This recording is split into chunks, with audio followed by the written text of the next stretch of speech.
In this talk, I want to talk about the law of three in the Gurdjieff work. To what ultimate principles, to what fundamental laws can the universe and all its manifestations and processes be reduced? This is asked by Maurice Nicole. In the work, there are two fundamental laws behind all things: the law of three and the law of seven. In this talk, I will be tackling the law of three. From the perspective of the work, we live in, firstly, a created universe, and secondly, an ordered universe. If all was chaos, there could be and would be no order, and thus there could be no laws. If all were chaos, the studies of the sciences and of any laws relating to matter would be impossible.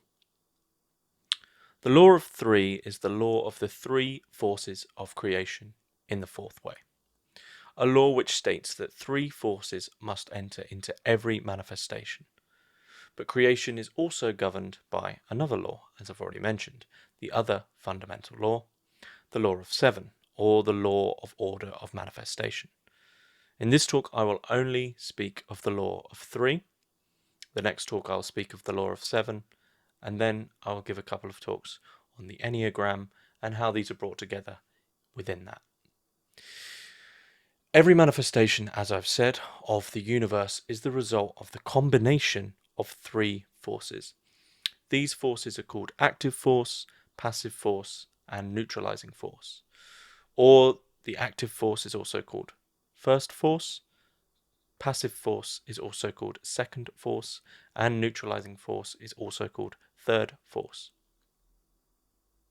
The active force, the first force, can be defined as initiating. The second force, the passive, as a force of resistance. And the third force, the neutralizing, as a force of balancing, or relating, or connecting, or even of application. These forces are found in nature and in man. As above, so below. They are found throughout the universe, everywhere. They are at work, everywhere. They are creative forces. Nothing is produced without the conjunction of these three forces. Their conjunction constitutes a triad, and one triad creates another triad. A chain of events in time is truly a chain of these triads. Every manifestation, every creation, as I have said, results from the meeting of these three forces: active, passive, and neutralizing. Active force cannot create anything by itself, neither can passive, nor neutralizing. Nor can any two of these forces produce a manifestation. All three are needed. The three forces are only creative at the point of their conjunction. Only here does an event take place, and not otherwise. If they do not meet, nothing can happen, nothing can take place. Active and passive can meet, but nothing will happen. It is only from the inclusion of all three that something can happen.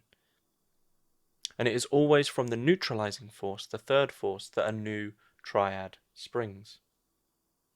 For the neutralizing force brings the active and passive into a relationship, connecting them together, bringing two sides into a relation. Active and passive are opposed to one another. They are opposites. Neutralizing is intermediary between them, a force of relation and connection, as I've said. Let's take a windmill as our example. The wind is active, the first force. The windmill itself is passive. The turning sails, however, are neutralizing. Without them, neither force is of use, and everything would fail. Each part is needed. However, this is only a rough example, and I would advise to think about this in terms of one's efforts and decisions made psychologically. However, the quality of the neutralizing force can alter much. For instance, in relation to the individual, if the neutralizing force is taken from life, then its personality, which is active, and essence is passive. However, if the neutralizing force is taken from the work, then the forces are reversed. Personality becomes passive and essence is active. As with all in the work, these forces must be studied psychologically, as they exist within oneself by way of self-observation. For the active force is what one wants. Passive is that which resists or prevents what one wants, and this is as far as one needs to know to begin with. For the third force, the neutralizing force, cannot be seen until one can see the first and the second, that is, what it is one wants, and what it is which is stopping one from getting what one wants. The passive force of resistance exists within everything, against what we want. There is always, inevitably, a force of resistance.